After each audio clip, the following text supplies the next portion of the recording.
very frankly, haven't others done the same, or haven't we done the same?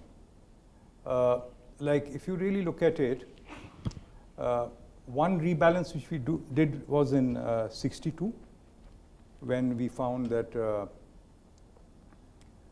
you had, Chinese border conflict, and Russia, much to the annoyance of the Chinese, had decided that they'll stay sort of neutral between their Indian friends and their Chinese brothers. So what we did is, we aligned virtually, I mean, with American troops, surveillance devices, number of things. We virtually aligned with the United States. You go just a little bit less than a decade later, in 1971, there again, I was involved in that one also. The Indo-Soviet Treaty, and then you had again the China, US, China, Pakistan, virtually an axis, and then the US position being reflected in the presence of the USS Enterprise in the Bay of Bengal, and then you had these, Russian submarines popping up in that area. So at that time, you had, China and the USA trying to, balance it. So we did our own balancing at that time. Then a little bit later, you had Brezhnev's proposal for Asian collective security, which was, pretty well known to be directed at China, and which came up in a new form again in Gorbachev's proposal. I was involved in both. Once I was in Moscow at the time. It was during Gorbachev's address to our parliament in 1988. There again, we did our own balancing and said, no, nothing to do with that. And so we have been doing our balancing and rebalancing, and also, in a way, aligning ourselves whichever way suited us, and also proactively acting out. In the Indian Ocean, a lot of people say that, look, on this pivot, what are we doing about it? Actually, we have been doing that for a long time. If you see in the Seychelles, 84, again in 86, I remember taking President Reddy, giving him a lift. He feared a coup. From Harare, took him on an aircraft, traveled with him. And he seemed to be quite relaxed, He had one young lady with mini skirts with him. Yeah. And so we had two passengers, so we just went along. And then Seychelles, Mauritius, Maldives, our action, Sri Lanka before that. And Sri Lanka there, if you remember, at that time, excellent relationship with with Ronald Reagan. But pretty openly, we made it clear that Trincomalee port, we didn't want it to go to the Americans, neither were we happy about the VOA station, which we thought might be a listening device and all that. So it was not, we were acting pretty much proactively on our own. Even Fiji, which was the first time where there was a departure from Nehru's earlier principle, sort of, that means you don't interfere in affairs of the Indian diaspora. They are foreign nationals. They might be of Indian origin, but they're foreign nationals. So all that, there again, we took a number of steps for the first time again. So, and also in all these places, we were, we had military advisors, intelligence advisors to the prime ministers or the presidents. We had,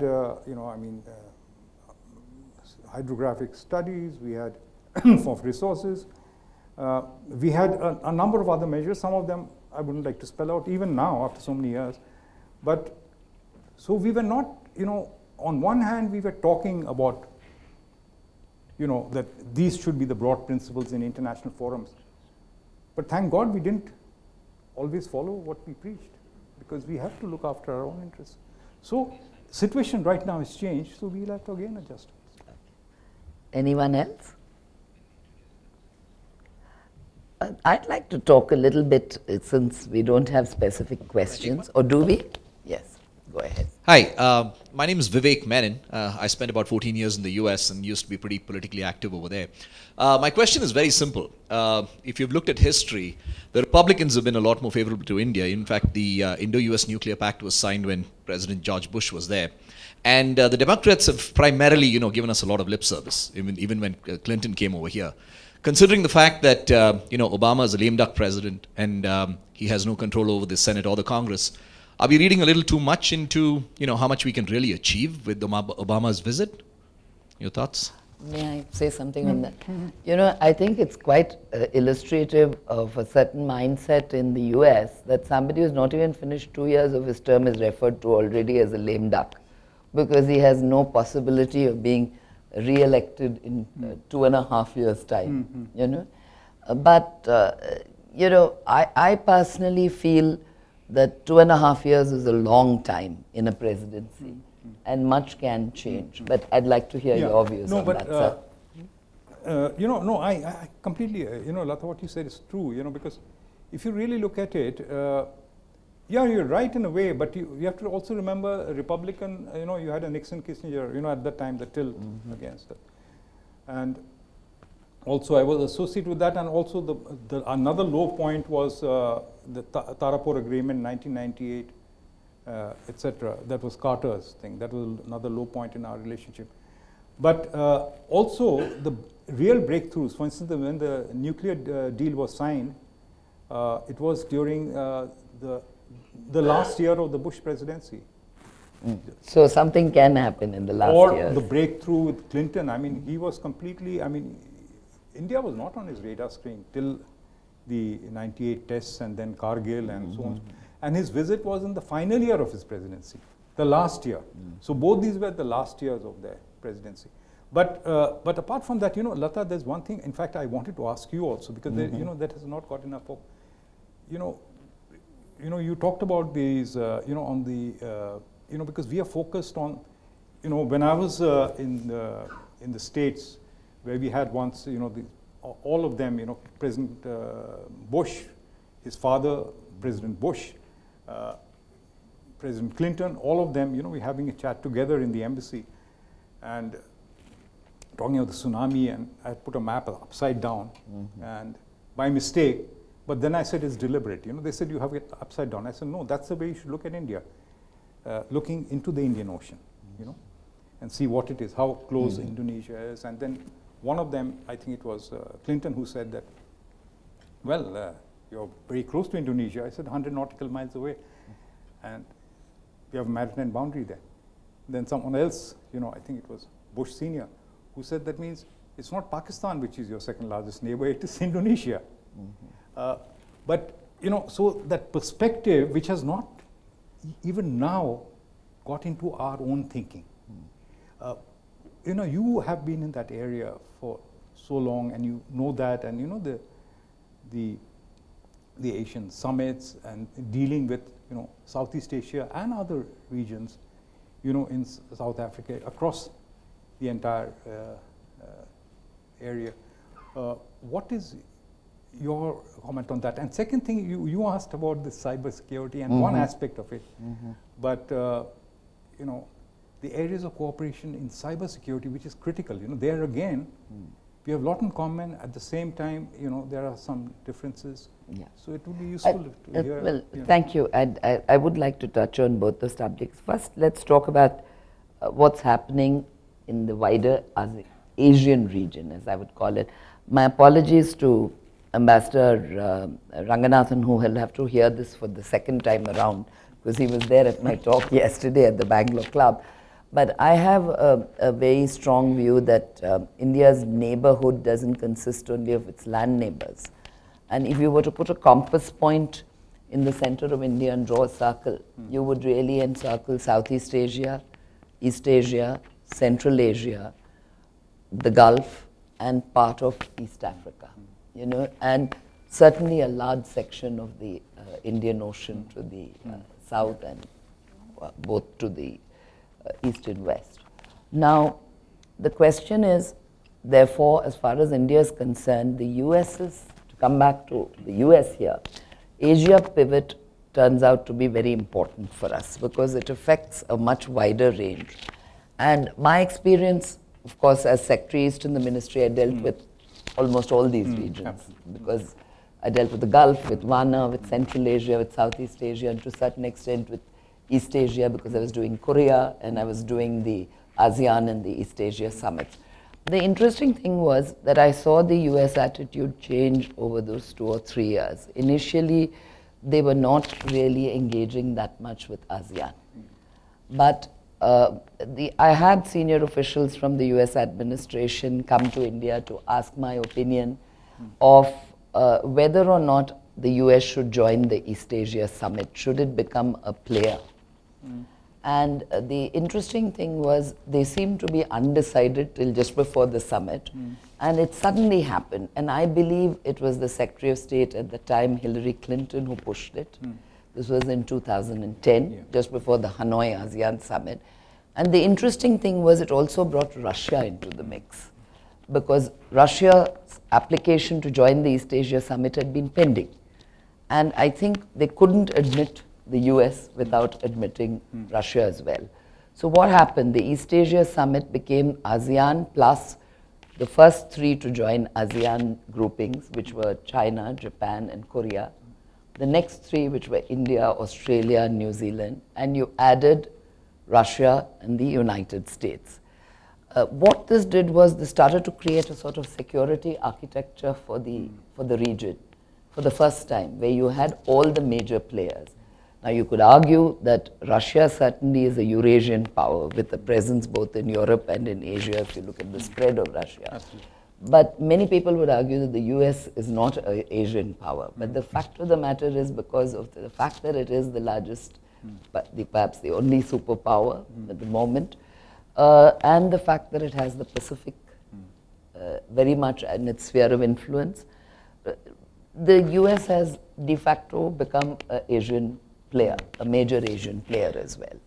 So in this, I think India's whole role is very important. And what we've done in terms of engaging more with ASEAN, engaging more with the EAS, our arrangements, as you rightly pointed out, Japan, Korea, I think Australia, all these become very critical partners for us, both with reference to maritime security, the security architecture, and for the first time we have something called the ADMM Plus, the ASEAN Defense Ministers Meeting Plus. The plus is the 8 countries I've referred to. So you've actually got these 18 countries sitting around a table, including China, talking about what is the security we can achieve. We're starting with the soft areas. We're talking about disaster relief, we're talking about humanitarian assistance, we're talking about sharing maritime information for combating piracy, and the use of maritime channels for smuggling, for terrorist activities, and so on. But it will get to a stage where you're actually talking about an ADMM plus maritime patrol, joint exercises. So for me, this is a very exciting time, not just for the US to pivot towards Asia, but for India to position itself as a truly Asian power. And I think on the second point you made, which was on the cyber issue, there are certain areas. I've been working quite intensively on the cybersecurity policy, the question of international cooperation, and the questions of internet governance. And what I see is there are certain areas where it's certainly possible to have very strong international cooperation.